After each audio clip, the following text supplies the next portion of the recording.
लोगों को आक्रोशित होता देख बिजली विभाग के कर्मचारी और अधिकारी मौका पाकर बिजली घर से ताला लगाकर फरार हो गए। सीबीआई के लिए चुनौती बन चुकी एनआरएचएम घोटाले की जांच की आज अब उत्तर प्रदेश के पूर्व कैबिनेट सचिव शशांक शेखर सिंह पे भी आ सकती है। सीबीआई इस मामले में एसटीएफ से मिली जानकारी के बाद जल्दी शशांक शेखर सिंह से सवाल जवाब कर सकती है। सूत्रों के मुताबिक सीबीआई की तरफ से शशांक शेखर सिंह से पूछताछ की तैयारियां लगभग पूरी हो गई हैं। ऐसे में बहुत जल्द अब इस जांच के दायरे में शशांक शेखर सिंह आ सकते हैं। इस घोटाले में पूर्व डिप्टी सीएमओ वाई.एस. सचान की मौत के मामले में बयान देने के दौरान शशांक शेखर सिंह के मुंह से सचान की हत्या की बात निकल गई थी। पुलिस की गिरफ्त में आए शूटरों ने साफ साफ ये इशारा कर दिया है कि इस घोटाले और इन हत्याओं के पीछे बड़ा सियासी दांव है। बहरहाल सीबीआई इस मामले के तमाम अहम बिंदुओं को जोड़कर इस गुत्थी को सुलझाने की कोशिश कर रही है। जो तथ्य पोस्टमार्टम से सामने आए हैं, उन्होंने अपने शरीर को पूरा नहीं फकोड़ा है, उन्होंने सिर्फ 5 जगह अपनी नसें काटी। इस मृत्यु के बारे में जैसे ही मालूम हुआ ये संभवतः आत्महत्या का प्रकरण है, परंतु चूंकि मजिस्ट्रेट इंक्वायरी हो रही है, इसमें कुछ भी कहना उपयुक्त नहीं है। ऐसे में सीबीआई की कोशिशों ने पूर्व कैबिनेट सेक्रेटरी शशांक शेखर सिंह की मुश्किलें बढ़ा दी हैं। बीएसपी सुप्रीमो मायावती ने एमएनएस अध्यक्ष राज ठाकरे पर निशाना साधा है। मायावती ने कहा कि राज ठाकरे अपनी हद में रहें। साथ ही उन्होंने कहा कि भड़काऊ भाषण देने पर महाराष्ट्र सरकार राज ठाकरे के खिलाफ कार्रवाई करे। महाराष्ट्र स्टेट की जो गवर्नमेंट है तो वो उसके खिलाफ जो कड़ी कानूनी कार्रवाई होनी चाहिए वो नहीं कर पा रही, और जिस दिन कड़ी कार्रवाई हो जाएगी उस दिन आए दिन जो कभी यूपी के बारे में कभी बिहार के बारे में जो अनाप शनाप वो भाषा का इस्तेमाल करते हैं, मैं समझती हूँ कि श्री राज ठाकरे का फिर ये इस किस्म की भाषा का इस्तेमाल करना या मीडिया को के बारे में अनाप शनाप बोलना ही बंद हो जाएगा। उत्तराखंड के मुख्यमंत्री विजय बहुगुणा ने कहा है कि प्रदेश में लाल बत्तियां लड्डुओं की तरह नहीं बांटी जाएंगी। बहुगुणा ने समाचार प्लस के मैनेजिंग एडिटर अमिताभ अग्निहोत्री के साथ चक्रव्यूह में खास बातचीत के दौरान ये बताया कि उन्होंने लाल बत्तियों की अपनी लिस्ट आला कमान को सौंप दी है, लेकिन प्रदेश कांग्रेस ने अभी तक अपनी लिस्ट नहीं दी है। परिषद और कमीशन इनमें लाल बत्तियां नहीं, देखिए कुछ जरूरी अपॉइंटमेंट्स करने हैं, जो स्टैट्यूटरी अपॉइंटमेंट्स हैं, जो विकास के लिए आवश्यक है, तो हमने पहले भी बनाए हैं। मैंने पार्लियामेंट सेक्रेटरीज बनाए और मैंने दिल्ली में हमारे जो सीनियर विधायक हैं उनकी लिस्ट सबमिट कर दी है, अपनी राय भी दे दी है, और मुझे आशा है कि शीघ्र ही कुछ विधायक जो हमारे सीनियर विधायक हैं उनको जिम्मेदारी जरूर मिलेगी। जहां तक पार्टी का प्रश्न है, पार्टी के जो हमारे अध्यक्ष आर्य जी, अभी उन्होंने कोई सूची मुझे दी नहीं है, और क्योंकि पहले सितारगंज में व्यस्त थे और अब टेहरी में व्यस्त हो जाएंगे, तो संगठन के लोगों को भी और विधायकों को भी जिम्मेदारी मिलेगी जो विकास के लिए आवश्यक है, और कोई जिसको बोलते हैं लड्डू जैसे नहीं बंटने वाले। रुद्रप्रयाग में भारी बारिश के चलते बद्रीनाथ और केदारनाथ हाईवे हुआ बंद। दोनों राष्ट्रीय राजमार्गों के बाधित होने से तीर्थयात्रियों और स्थानीय लोगों को भारी परेशानी का सामना करना पड़ा। सुबह से ही तीर्थयात्री राजमार्ग पर फंसे रहे। दरअसल भारी बारिश के चलते बद्रीनाथ राष्ट्रीय राजमार्ग के सीरोबगढ़ खांकरा नरकोटा के पास मलबा गिर गया। नरकोटा में बीआरओ की जेसीबी के न पहुंचने पर यात्रियों ने खुद ही राजमार्ग से मलबा साफ किया। हालांकि बाद में जेसीबी के पहुंचने से राजमार्ग खुल गया और लोगों ने बीआरओ का पूरा साथ दिया। पिथौरागढ़ में सड़क बनाने के दौरान हुआ है एक बड़ा हादसा। इस हादसे में 7 मजदूरों की मौत हो गई। पिथौरागढ़ के धारचूला तहसील में एक सड़क हादसे में 12 मजदूर चपेट में आ गए, जिससे 7 मजदूरों की मौके पर ही मौत हो गई, जबकि 5 मजदूर गंभीर रूप से घायल हो गए। सभी घायलों को पास के अस्पताल में भर्ती कराया गया है, जहां उनका इलाज चल रहा है। हादसे के बाद आईटीबीपी और एसएसबी के जवानों ने राहत और बचाव का काम शुरू कर दिया। यह हादसा सड़क निर्माण के दौरान हुआ। बताया जा रहा है कि सभी मजदूर नेपाल के बैतडी जिले के रहने वाले हैं। देहरादून में लगातार झमाझम हो रही बारिश से सूखी पड़ी नदियों में पानी भर गया है। ये नदियां काफी लंबे समय से सूखी पड़ी थी। मानसून के दौरान बारिश ने इन नदियों में पानी भर दिया है। पानी भरने की वजह से न सिर्फ आसपास के इलाकों को फायदा हुआ, बल्कि पर्यटन को भी बढ़ावा मिला है।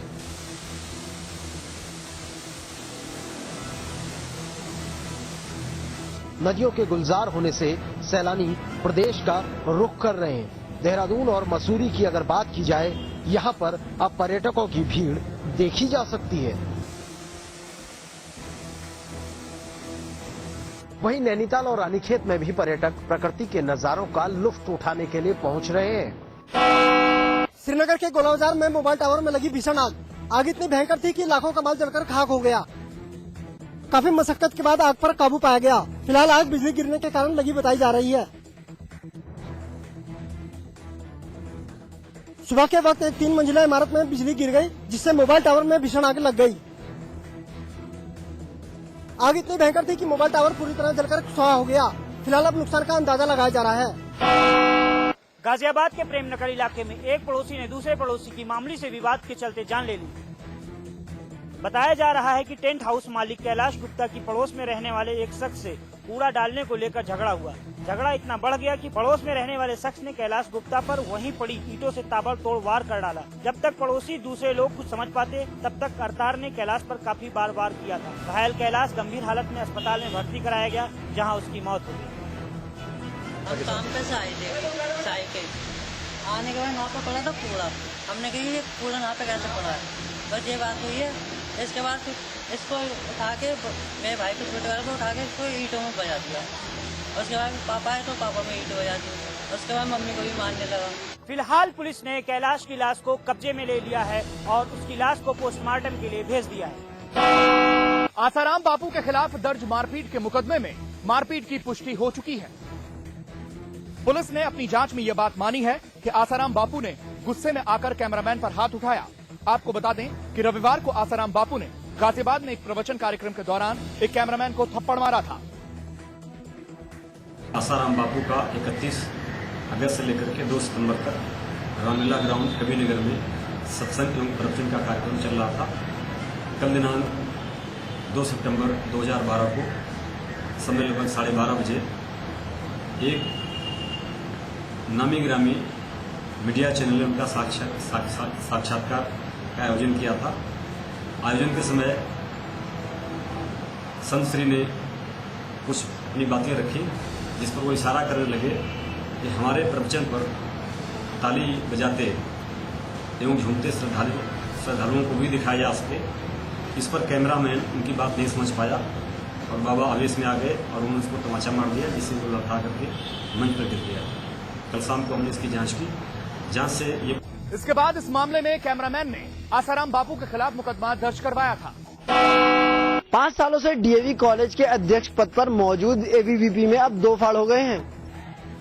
पिछले दिनों एबीवीपी ने छात्र संघ चुनाव के लिए अपने प्रत्याशी की घोषणा की है, लेकिन प्रत्याशी के नाम को लेकर एबीवीपी में अब घमासान मचा हुआ है। डीएवी के मौजूदा अध्यक्ष आशीष रावत और पार्टी के कुछ नेताओं ने चयनित प्रत्याशी का विरोध किया है। विद्यार्थी परिषद का जब अब ये कार्य प्रारंभ होगा, जब छात्र चुनाव प्रारंभ होगा, तो जो विद्यार्थी परिषद का प्रत्याशी है सब उसी के लिए लगेंगे। और लगातार 5 साल से जैसे डीएवी छात्र संघ में हम जीतते रहे हैं, इस बार भी निश्चित है कि विद्यार्थी परिषद ही जीतेगा। देखिए, जीत के प्रति पूरे आश्वस्त है, क्योंकि हमने पूरे साल 3 अध्यक्ष हम इसलिए नहीं निकले, 1000 1500 वोटों से जीते हुए, और हमारा सम्मान नहीं हुआ। जिन लोगों के लिए हमने काम करा, जिस संगठन के लिए हमने रात दिन एक कर दिया, उस संगठन ने हमारा सम्मान नहीं किया। इसलिए हमें अपने जो रिजर्विंग कैंडिडेट था सिद्धार्थ राणा, जिसकी जीत सुनिश्चित थी, उसकी जीत को नकारते हुए संगठन ने किसी और को टिकट दिया है, और इसका हम बिल्कुल वो करते हैं, विरोध करते हैं, और सिद्धार्थ राणा को चुनाव दिलाने के लिए बिल्कुल विश्वसनीय है। दूसरी तरफ संगठन के नेता और कॉलेज के पूर्व अध्यक्ष ने ऐसे किसी विरोध से इनकार किया है। पदोन्नति में आरक्षण का मामला अब उत्तराखंड सरकार के लिए गले की फांस बनता जा रहा है। प्रदेश भर के कर्मचारियों ने सरकार से अब आर पार की लड़ाई करने का मन बना लिया है। कर्मचारियों के आंदोलन की गूंज आज विधानसभा परिसर में जोर शोर से सुनाई दी। कर्मचारियों ने प्रदेश सरकार पर पदोन्नति में आरक्षण खत्म करने का न्यायालय का आदेश दबाने का आरोप लगाया है। उनका कहना है कि प्रदेश सरकार कर्मचारियों के साथ खिलवाड़ कर रही है। कर्मचारियों ने प्रदेश सरकार को चेतावनी देते हुए कहा है कि जल्द ही न्यायालय के आदेशों पर अमल नहीं किया गया तो कर्मचारी 6 सितंबर से अपनी सेवाओं का भी बहिष्कार कर देंगे। ये तो रोज का ही हमारा काम है। और जो सचिवालय में होता था, आज विधानसभा होने का इसलिए कारण है क्योंकि आज धरना स्थल पर सचिवालय का नंबर है। आज सचिवालय को धरना दे रहा है यहाँ पर, इसलिए हमने अपनी जो रोज आमसभा हमारी सचिवालय में होती है वो आज अभी यहाँ कराई। हमने माननीय उच्च न्यायालय और माननीय उच्च न्यायालय के आदेश को तो सीधे सीधे उसका अनुपालन होना है, तो कैबिनेट थोड़ी तय करेगी। हम कल से सब बाहर, कल से बंद, प्रदेश बंद। क्या करूं क्या ना करूं, ये कैसी मुश्किल है। कुछ ऐसी दुविधा में उत्तराखंड सरकार फंसी हुई है, क्योंकि अगर आरक्षण लागू करती है तो एक तबका नाराज, अगर नहीं करती है तो दूसरा नाराज।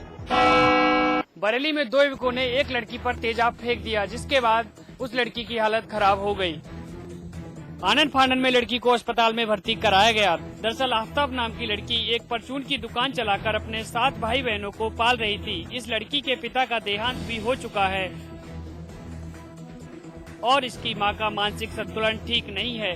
इस लड़की ने अपने घर का कुछ हिस्सा अपने रिश्तेदार आसिफ और इस्माइल को दे रखा था, लेकिन दोनों लड़कों की गलत हरकतों की वजह से लड़की ने इन्हें घर से निकाल दिया। इसी बात का बदला लेने के लिए दोनों लड़कों ने तेजाब से भरा कैन लड़की के ऊपर पलट दिया, जिससे लड़की बुरी तरह झुलस गई। एसिड बर्न हुआ था, केमिकल बर्न, उससे फेंका गया था, जिससे उसके धड़ के नीचे का हिस्सा, गर्दन, दोनों हाथ जल गए थे और जो भी बहुत डीप तक गया, जिसकी वजह से उसकी सारी वेसल्स, मसल, नर्व सब गल गई और काफ़ी सीरियस कंडीशन में था। हमारा एक मकान था, आफ्टर डेट का मकान था, उसके फादर एक्सपायर हो गए थे, उसने किराए पे दे रखा था। किराए पे देने के बाद उसको जब खाली करा लिया, इस बात से वो चिढ़ गया और चिढ़ने के बाद वो कह के गया था कि मैं तेजाब डाल के उसको जला दूंगा। पुलिस ने एक आरोपी को गिरफ्तार कर लिया है, जबकि दूसरा आरोपी फरार है। उन्नाव के सरकारी स्वास्थ्य केंद्र इन दिनों अपनी बदहाली पर आंसू बहाने को मजबूर है, जिसके चलते मरीजों को काफी दिक्कतों का सामना करना पड़ रहा है। अब आलम यह है कि स्वास्थ्य केंद्रों में डॉक्टरों की तैनाती न होने की वजह से यहां अक्सर ताला जड़ा रहता है, जिसके चलते मरीजों को खासी दिक्कतों का सामना करना पड़ रहा है। गर्मी आता है, डॉक्टर कभी नहीं आते हैं, कभी आ गए हफ्ते 2 हफ्ते में तो बात अलग ही, सफाई घर में अपना काम करके चला जाता है घंटे 2 घंटे। सीट जो खाली चल रही है उनमें डॉक्टरों की तैनाती, ट्रांसफर सीजन में काफ़ी डॉक्टरों की तैनाती की गई है और वे आकर के ज्वाइन कर रहे हैं और नए डॉक्टर जब ज्वाइन करेंगे तो उनकी तैनाती खाली अस्पतालों पर होगी। वहीं सीएमओ का दावा है कि शासन से डॉक्टरों की मांग की जाएगी ताकि स्वास्थ्य सेवाएं सुचारू रूप से चल सकें। टिहरी लोकसभा उपचुनाव को लेकर सरगर्मियां तेज हो गई हैं। उपचुनाव को जीतने के लिए सभी पार्टियों ने कमर कस ली है। उत्तराखंड रक्षा मोर्चा ने संसदीय क्षेत्र से कुंवर जपेंद्र सिंह को उतारा है। पार्टी के राष्ट्रीय अध्यक्ष TPS रावत ने बीजेपी और कांग्रेस पर जमकर हमला किया। उन्होंने कहा कि राज्य को बने 12 साल हो गए हैं, लेकिन हालत जस की तस है। अभावों से मरने को मजबूर है, लेकिन सरकारों के पास कोई नीति नहीं है। पलायन को लेके, रोजगार को लेके, मैदानी जिलों को मूल निवास प्रमाण पत्र और जाति निवास प्रमाण पत्रों पे बांट के रख दिया। पूरे उत्तराखंड को मैदान और पहाड़ की खाई में झोंक दिया, सिर्फ अपनी स्वार्थ की सत्ता की राजनीति के लिए। इसका हम विरोध करते हैं और संपूर्ण उत्तराखंड वासियों को एक करके, सवाल सिर्फ टिहरी उपचुनाव का नहीं है, अब लड़ाई है संपूर्ण उत्तराखंड को एक करने की, एक सूत्र में पिरोकर उत्तराखंड को बनाने, संवारने और सजाने। उत्तराखंड को जो है वो विभाजित कर दिया गया जातिवाद में और क्षेत्रवाद में। इन सब मुद्दों को लेकर के जो है हम बेसिकली जो है क्षेत्र में जाएंगे, जनता के सामने जाएंगे कि नेशनल पार्टीज का जो है एजेंडा उत्तराखंड का विकास और उत्तराखंड वासियों का विकास नहीं। TPS रावत का कहना है कि वो जनता के बीच जाकर उत्तराखंड में भ्रष्टाचार को उजागर करेंगे। चंपावत जवानों के आवास के लिए 400 करोड़ रुपए।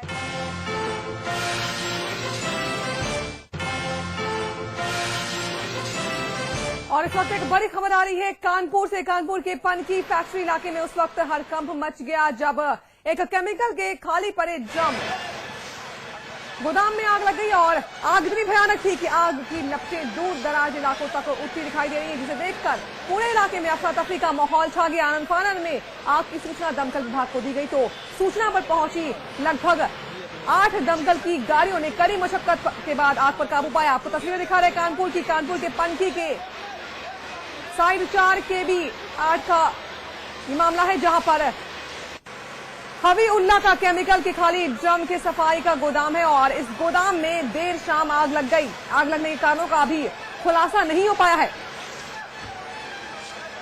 लोगों की माने तो आग गोदाम के पिछले हिस्से से लगी और आग ने कुछ ही मिनटों में अपना विकराल रूप ले लिया, जिस कारण लोगों में दहशत का माहौल छा गया। आनन फानन में मौके पर दमकल की गाड़ियां पहुंची और आग पर फिलहाल काबू पा लिया गया है। इस अग्निकांड मामले में किसी